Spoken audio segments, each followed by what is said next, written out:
ಈಗ ತಾನೇ ನನ್ನ ಸಹಪಾಠಿಗಳಾದ ಪೊನ್ನಣ್ಣ ಅವರು ಕೊಡಗು ಜಿಲ್ಲೆ ಬಗ್ಗೆ ಮಾತಾಡ್ತಾ ಇದ್ರು. ಚಿಕ್ಕಮಗಳೂರು ಜಿಲ್ಲೆಯಲ್ಲೂ ಅದೇ ಪರಿಸ್ಥಿತಿ. ನನಗೆ 3 ತಾಲೂಕು ಬರುತ್ತೆ ಸಭಾಧ್ಯಕ್ಷರೇ. ಮೂಡಿಗೆರೆ ತಾಲೂಕು, ಕಳಸಾ ತಾಲೂಕು ಮತ್ತೆ ಚಿಕ್ಕಮಗಳೂರು ತಾಲೂಕು, 3 ತಾಲೂಕಲ್ಲಿ ಈ ತರ ಪರಿಸ್ಥಿತಿ ಆಗಿದೆ. ಸುಮಾರು ಕಡೆ ಮನೆಗಳು ಜರುಗೋಗಿದೆ. ನಿನ್ನೆ ಮೊನ್ನೆಯಿಂದ ವಾಡಿಕೆಗಿಂತ ಜಾಸ್ತಿ ಮಳೆ ಆಗಿದೆ. ನಾವು ಅಷ್ಟೊಂದು ಮಳೆ ನಿರೀಕ್ಷೆ ಮಾಡಿರ್ಲಿಲ್ಲ. ನಮ್ಮಲ್ಲಿ ಏನು ಜನ ಇದ್ದಾರೆ 50% ಶೇಕಡ 50% ಎಲ್ಲ ಲೇಬರ್ ಕ್ಲಾಸ್ ಜನನೇ. ಅವರೆಲ್ಲರೂ ಈ ತರ ಮಣ್ಣಿನ ಮನೆಯಲ್ಲೇ ಇರೋದು ಸಭಾಧ್ಯಕ್ಷರೇ. ಅದರಿಂದ ಮನೆ ಒಂದು 50ರಿಂದ 100 ಮನೆಗಳು ಜರುಗಿ ಹೋಗಿದೆ. ನಾನು ನಾಳೆ ವಿಸಿಟ್ ಮಾಡ್ತಾ ಇದ್ದೀನಿ. ಆದ್ರೆ ಅಧಿಕಾರಿಗಳು ಕೂಡ ನೋಡ್ತಾ ಇದ್ದಾರೆ. ನಾನು ಸರ್ಕಾರದ ಹತ್ರ ಏನು ಒತ್ತಾಯ ಮಾಡ್ಲಿಕ್ಕೆ ಇಷ್ಟಪಡ್ತೀನಿ ಅಂದ್ರೆ, ಏನು ಫ್ಲಡ್ ಅಲ್ಲಿ ಮನೆಗಳಿಗೆ ನಾವು ಪರಿಹಾರ ಕೊಡ್ತೀವಿ 5 ಲಕ್ಷ ಅಷ್ಟು ಕೊಡಬೇಕು ಅಂತ. ಯಾಕಂದ್ರೆ ಈಗ ಸದ್ಯದಲ್ಲಿ ಮನೆಗಳಿಗೆ ಬರೀ ಏನಾದ್ರೂ ಸಂಪೂರ್ಣ ಜರುಗು ಹೋದ್ರೆ 1,60,000 ಮಾತ್ರ ನಾವು ಮನೆಗಳಿಗೆ ಕೊಡ್ತಾ ಇದ್ದೀವಿ. ಅದು ಸಾಲದಿಲ್ಲ ಈ ಪರಿಸ್ಥಿತಿಯಲ್ಲಿ. ಯಾಕಂದ್ರೆ ಹೆಚ್ಚು ಕಡಿಮೆ ಎಲ್ಲಾ ಕೂಲಿ ಕಾರ್ಮಿಕರು. ಅದಕ್ಕೆ ಸರ್ಕಾರದ ಹತ್ರ ಮನವಿ ಮಾಡ್ತೀನಿ, 5 ಲಕ್ಷದಷ್ಟು ಫ್ಲಡ್ನಲ್ಲಿ ಪರಿಹಾರ ಕೊಡಬೇಕು ಅಂತ. ಮತ್ತೆ ನಾನು ಲೋಕೋಪಯೋಗಿ ಸಚಿವರ ಹತ್ರ ಕೇಳ್ಕೊಳ್ಳಿಕ್ಕೆ ಇಷ್ಟಪಡ್ತೀನಿ.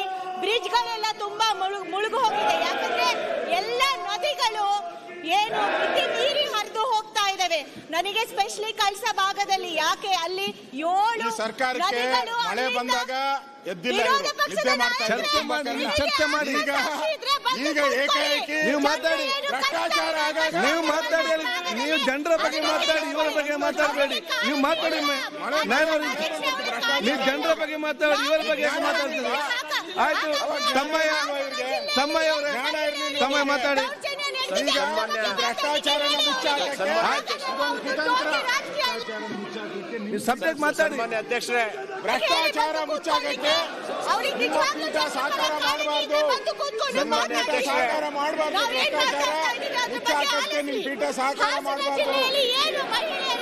ಏಕಾಏಕಿ ಮಳೆ ಬಂದಿದೆ. ಇವತ್ತೇ ಮಳೆ ಹಿಂದಿನಿಂದ ಮಳೆ ಬರ್ತಾ ಇದೆ. ಒಬ್ಬ ಮಂತ್ರಿ, ಜಿಲ್ಲಾ ಮಂತ್ರಿ ಹೋಗಿ ರಿವ್ಯೂ ಮಾಡಿಲ್ಲ. ಸರ್ಕಾರದಿಂದ ಹಣ ಬಿಡುಗಡೆ ಮಾಡಿಲ್ಲ. ಅಲ್ಲ, ಇಲ್ಲಿ ಹೇಳಿಲ್ಲ. ಏಕಾಏಕಿ 187 ಅದಕ್ಕೆ ನಿಮಗೇನು ಬೆಲೆ ಕಟ್ಟಲಿಕ್ಕಾಗೋದಿಲ್ವಾ?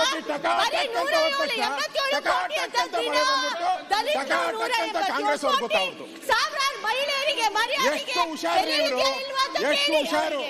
ಆತ್ಮಸಾಕ್ಷಿ ಮತ್ತು ಕೂತ್ಕೊಂಡು ಅವತ್ತಿಂದ ಏನ್ ಮಾಡ್ತಾ ಇದ್ರು? ಮಾತಾಡ್ತಾ ಇದ್ದೀರಾ ನೀವೇ ಎಲ್ಲರೂ ಸೇರಿ ಸಾವಿರಾರು ಮಹಿಳೆಯರನ್ನ ಬೀದಿ ಪಾಲ್ ಮಾಡಿದ್ದೀರಾ. ಅವ್ರ ಮರ್ಯಾದೆನ ಹರಾಜು ಹಾಕಿದ್ದೀರಾ ನೀವೆಲ್ಲರೂ ಸೇರ್ಕೊಂಡು. ಇಲ್ಲಿ 187 ಕೋಟಿ ಅಂತ ನೀವು ಇಲ್ಲಿ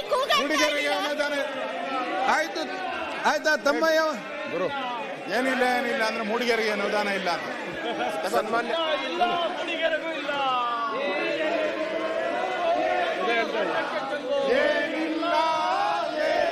ಸನ್ಮಾನ್ಯ